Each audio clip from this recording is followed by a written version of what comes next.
শিক্ষার্থী শিখন অবস্থান যাচাই ও রেকর্ড সংরক্ষণ 2025-এ আপনাদেরকে স্বাগত। চমৎকার একটি আইডিয়া আমরা পেয়েছি। 1 মিনিটে কতটি শব্দ শিক্ষার্থী পড়তে পারছে তা যাচাই করুন। এক্ষেত্রে স্টপওয়াচ ব্যবহার করা খুবই জরুরি। কাজটি পরখ করতে আলাদা একটা শিটে আমি কলম দিয়ে ইঙ্গিত করছি কোন কোন শব্দগুলো সঠিকভাবে পড়তে পারছে, কোনটি পারছে না।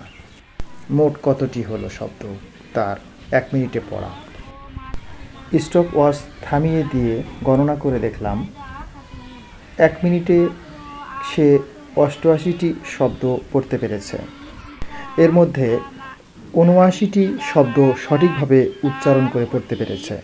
অ্যাসেসমেন্ট টুলসে দেওয়া অনুচ্ছেদটিতে 122টি শব্দ ছিল, তার মধ্য থেকে সে 110টি শব্দ সঠিকভাবে পড়তে পেরেছে। শিক্ষার্থীর নাম মোরসালিন শাহিদ।